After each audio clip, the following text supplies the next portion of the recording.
welcome back to day number 17. It is Sunday. I think it's Easter for those of you that celebrate the holiday.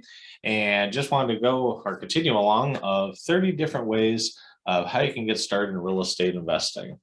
Now, I was trying to think of a catchy title for this one or see if it had a name to it.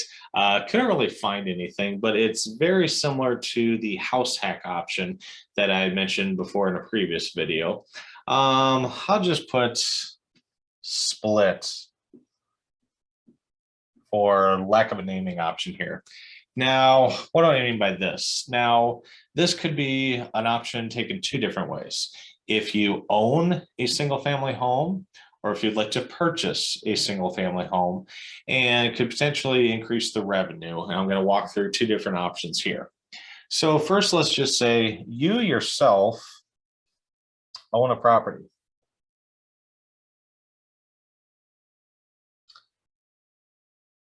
And let's just say in the upstairs here, you live in the downstairs. Obviously, this is not drawn to scale by any stretch of the means, but you get the idea.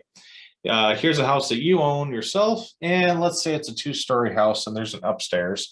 And, for whatever reason, maybe you just don't use it that much. Maybe you have a 4-bed, 2-bath, and, the upstairs is just storage. Maybe you're an empty nester now and your kids are moved out and, the upstairs is just sitting vacant. Or maybe you just have a really large house and maybe for whatever reason, sentimental, just really love the house. Maybe it was passed down on the family. Maybe you just don't want to move. There's a way to essentially house hack that instead of renting out per room, you are essentially going to repurpose part of your house, and maybe the upstairs is made into a studio, and there's a separate entrance here with stairs leading up to the second floor. And maybe up here, there's, 2 beds, 2 bedrooms, 1 bathroom, and, some relatively minor updates. You can put in a small kitchenette, and you can essentially rent out a studio apartment. Or, depending on your local jurisdiction, maybe that would technically qualify as a duplex. Now, most jurisdictions, and here in Marshall as well, many places have where if it's a duplex, a triplex, a studio apartment, whatever the case may be, to be legally standing, it needs to have a separate entrance. So, not, you yourself and the tenant both go through the main door and they go up the stairs and then live upstairs. Not to say that you can't do this, it's just more of a legal technicality. So hence why I built this here with a little staircase, goes up to the second floor. So, the tenants can go in and, come in and leave as they please. They're not disturbing you. You don't have to worry about, safety concerns as well. I mean, maybe it's a family member or a close friend, but maybe you're just a little leery of having them go through the front door all the time and walking through your living room, your dining room, your living space to get to theirs. So here it's just a separate door, separate entrance, and they have their own way to get into the property. And, every home is obviously a little bit different. Maybe this will work out for you, maybe it won't. But one market that I invest in just to the south of here, Wilmer, Minnesota, you can see a lot of single family homes that have been turned into duplexes essentially, or have a studio apartment. Kind of an easy way to look is if you're going by and you see multiple air conditioners or see an outside staircase, usually that is indicative that that house has been hacked, so to speak, or divided to have a sub studio apartment, accessory dwelling unit, you can maybe call it, that we talked about in yesterday's video. But I also bring this as an option that many places look at, or many investors, I should say, just look at a house and it's like, well, all right, whatever the properties are going for, maybe this is a $200,000 property and going rents, going off a rent to value would be great to have a 1% rent to value with this. But, on a $200,000 property, maybe the rent's only about $1,200 a month. Just throwing out some numbers here. But maybe the house has plenty of square feet. Maybe it's got 4 beds, 2 bathrooms. Maybe it has 4 bedrooms, 1 bath, but an extra bathroom can be easily added. Maybe a little kitchenette can be added into it.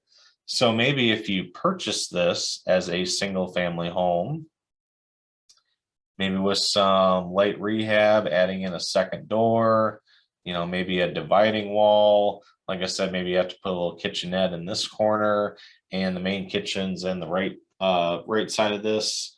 And you have unit A, unit B. So you've essentially turned a duplex into, or excuse me, turned a single family home into a duplex. Depending on the size of the property, maybe you have a duplex and can turn into a triplex into a fourplex, adding an additional unit and taking out some square feet of one unit. Maybe the going average rents, maybe 800 to 1,000 square feet is more than sufficient. As a single family home, maybe it's a 1,700 square foot home. So instead of renting out that large space, which maybe caps you at a certain amount of rent, divide it up into 2 individual units as a duplex. Now, instead of 1,200 a month rent, property is still probably worth about $200,000. Maybe you get into $1,600 a month in rent, or $800 per side. Or if this is an up and down duplex, as the name implies, you got the downstairs unit, you got an upstairs unit, up and down duplex. Side by side is basically where they kind of build like a townhome or brick row homes, essentially, where unit 1, unit 2, unit A, unit B are side by side. So I don't have a catchy title for this per se, but if you own your primary residence, and maybe instead of just renting out a room to someone else where you share a lot of the common spaces or living spaces, run the numbers. Property values have gone up quite a bit. Maybe you built up some equity. Maybe you have an older mortgage. Maybe you can refinance to a lower rate. What if you can refinance to, say you have a $900 a month payment, and you paid down that mortgage for a number of years. And I know the Dave Ramseys out there are screaming bloody murder, pay off your mortgage as fast as you can. But just from a simple number perspective, if you can refinance and keep that same $900 payment, maybe start a new 15, 20, 30-year mortgage, obviously, but your monthly payment is still the same, $900 a month. And maybe you can rent out the upstairs unit for maybe $400 a month.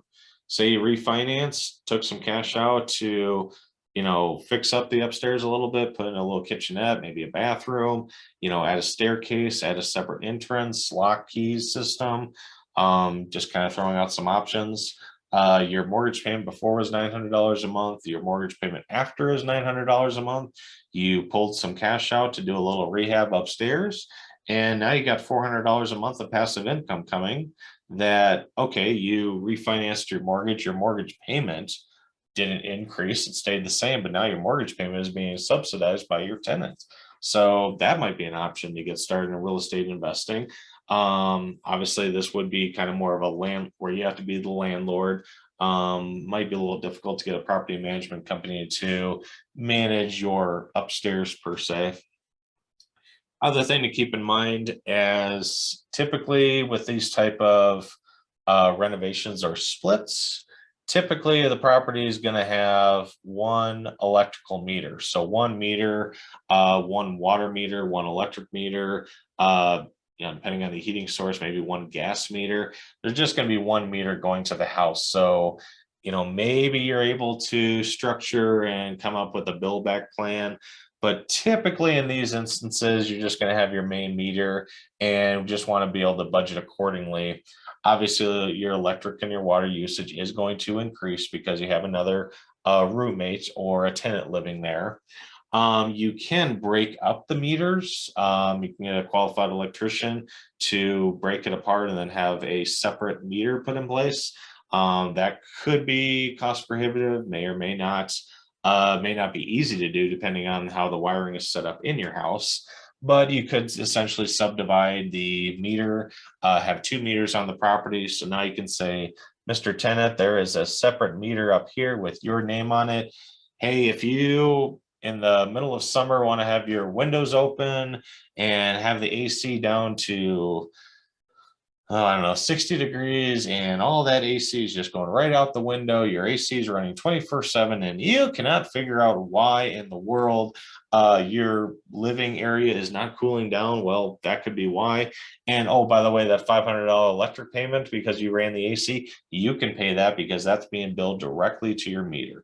So again, just to keep in mind, if you have a good tenant in place, might not be as much, bad as an option. I can attest to my duplex that I have up in Wilmer that originally was a single family home that was converted into an up or down duplex. There's just one meter going in for the electric, the water, and the gas. Obviously, I, as the landlord, have to pay everything, but as a duplex, I'm able to get more income from that with each unit versus if it was rented as a single family as a whole. Obviously, I've just ran the numbers. I keep on top of what electric rates, gas rates, et cetera are. I typically have budget billing in place, so it's a set monthly amount each and every month and resets maybe once or twice a year. And yes, if there's a huge increase or if someone's liberally using the AC, water, etc., obviously I'm going to get alerted to the spike in usage. I can, I don't want to say confront the tenant, but just gently remind them while utilities are included, please be responsible and socially conscious of the energy that you're using. In the almost 4 years I've owned it, it has not been an issue. So since it hasn't been an issue, I haven't even got an estimate of what it would be to break apart the meters and have the meters individually billed back to the tenants. So in closing, this is way number 17, just utilizing, your existing primary home, putting in a studio apartment, buying a single family home, splitting that up into a duplex.